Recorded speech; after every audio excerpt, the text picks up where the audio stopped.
A couple days ago, DxO released version 2 of PureRaw, their AI-driven noise reduction software. Is it worth buying or updating? Let's find out.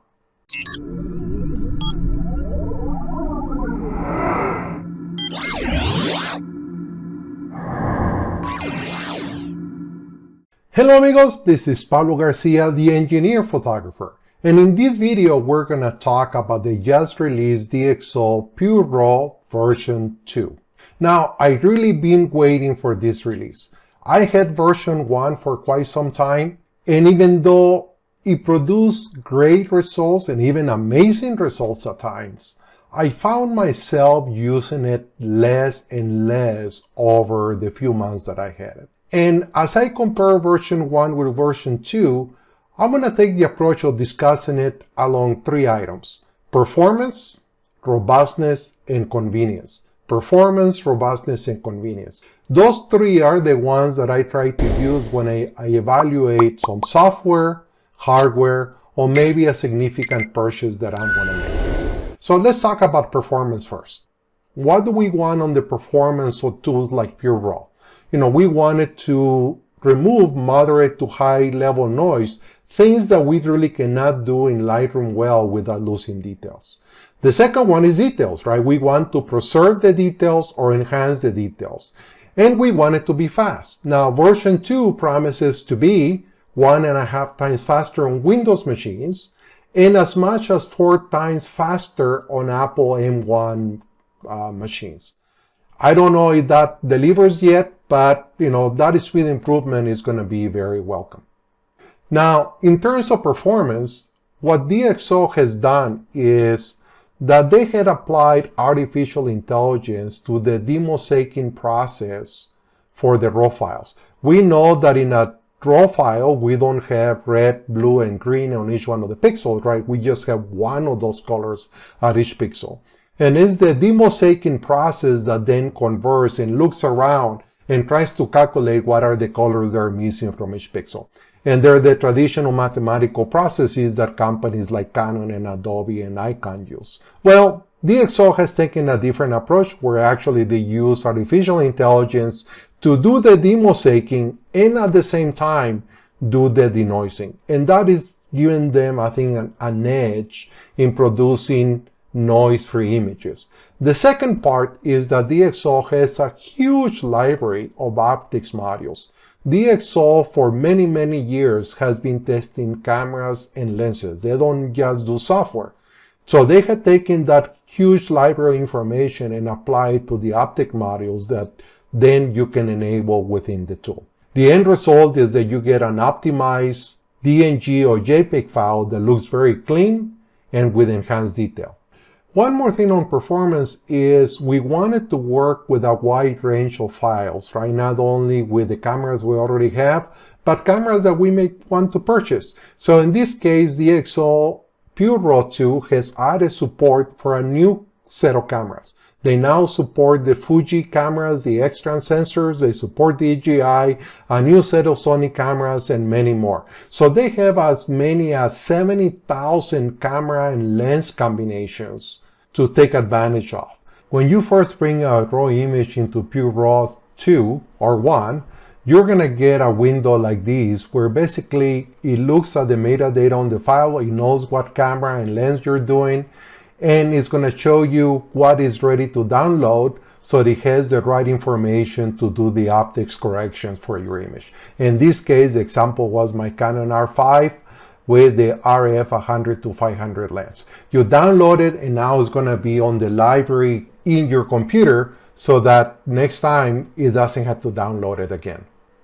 Now, let's talk about the second item on my list of 3, robustness. How robust and reliable is the tool?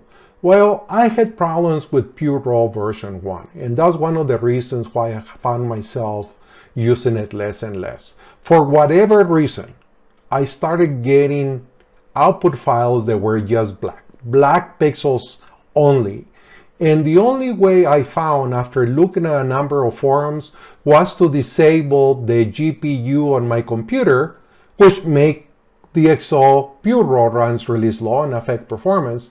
So I had to disable the GPU in order to get a file. Now it continued to give me really good files, but now it was taking forever to use. That was one of the two reasons why I found myself using PureRaw 1.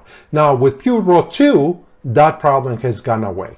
I don't know what happened. I always have the latest version of Windows on my machine, the latest drivers, the latest version of Lightroom, the latest version of DxO.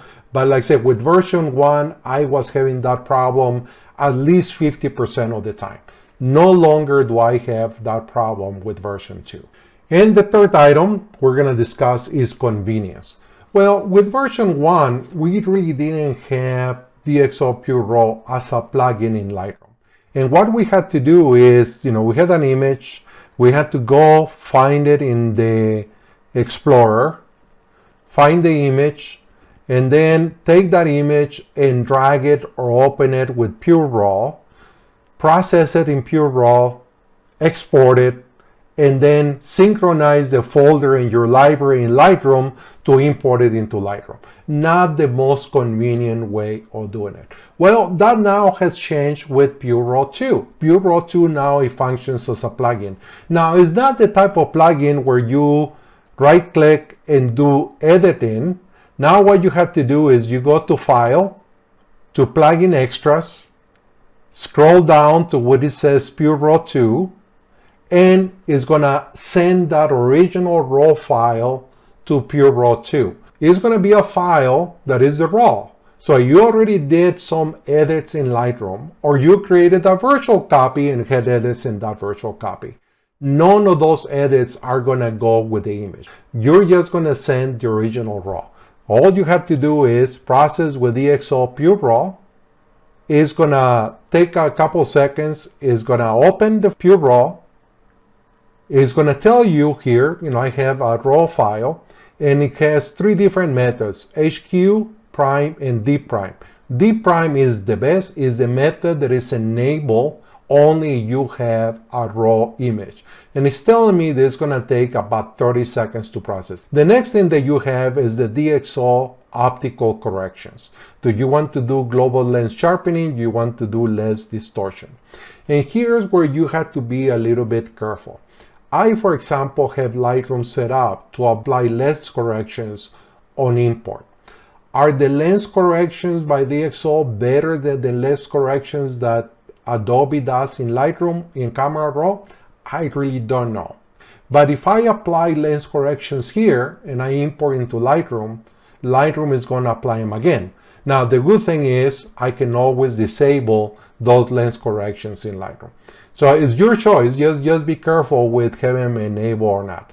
For now, I'm going to turn them off.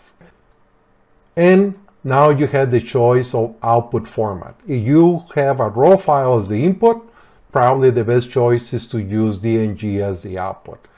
If you have a JPEG file as the input, you can select a JPEG as an output. Now the problem with the DNG is that you're going to end up with a very large file. My Canon R5 45 megapixel files are about 50 megabytes in size. By producing a DNG, I'm creating a new file that is going to be about 150 megabytes in size. Just don't be surprised if you use tools like PureRaw or plugins and you're producing DNGs or TIFFs, you're going to get very large files. So just be careful with that. The next thing is you can create a DxO folder within the folder where the image was, or you can send it to a different folder. For now, the best part of the workflow is to keep it in the original folder. And all you have to do is say process. You don't have a lot of choices. So you just hit process and it's going to take some time. And here it's going to take about 30 seconds. And when it finishes, you get this little window. You can disable it from showing again, or just say okay. Now I'm back in Lightroom. DxO is exporting the file. If you go to your library in Lightroom, here is the folder that had that original image that we just did. DxO has now produced a DxO subfolder under it, and it has placed the DxO D' optimized image right under it. The other thing that it has done, if you go to your collections, is that it has created a DxO PureRaw connection and added that image to that collection.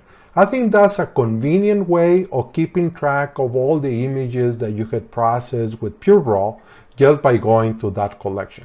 So I'm here in the collection for this episode, and here is the original raw file, and here's the DxO process image. Let me select both of them. We'll go to the comparison, and I'm gonna blow up this area. Here you can more readily see that in this image that was originally taken at ISO 4000, and it was a handheld exposure of 1.6 seconds, so not necessarily the sharpest image. But you can see the level of noise, for example, in these gas cylinders compared to these ones right here. The DxO PureRaw image looks very clean. Look at the white of this tent. It did a great job of removing the noise. Just look at the snow, the amount of noise that I had here on the snow, and how clear the snow looks here in the PureRaw image. I'm going to show you a couple other images that I did. And here's a sandhill crane that I took at Monte Vista Wildlife Refuge in southern Colorado. And here is the original raw. And here is the one with PureRaw. Right away, you can see that there are some differences in luminance from the two images. Let's look at the comparison. And I'm going to zoom in on the sandhill crane.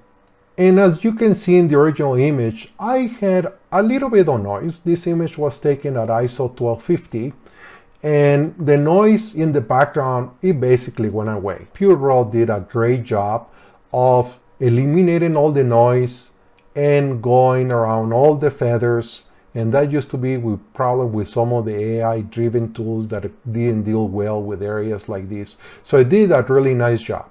The other thing that happened is the way the demosaicing worked on the image on the left, which is the original Adobe demosaic image, you see that my highlights are almost burned. I can actually reduce the highlights and the whites and recover that. But the image processed by PureRaw gives me a much better initial image to work and edit. So overall, I like this starting point. Not only is cleaner, but it did a better job recovering the highlights and the whites. In addition to the recovery of the highlights and the whites, I want you to take a look at the head of the crane. In this image, which is initial raw, I remove the default sharpening that Lightroom applies. And as you can see, the eye is not very well defined. But the image on the right, the eye and the head are much better defined. So Deep Raw did enhance the details while removing the noise. So finally, should you buy DxO PureRaw? Well, it depends. It's going to cost you $129. If you already have PureRaw version 1, you can click on upgrade. That brings you a different window, log in into your account, and now it's just going to charge you $79. So $129 to buy it, $79 for an upgrade. Should you buy it? Well, if you have images that have moderate to high level noise, I think it's a great tool to have.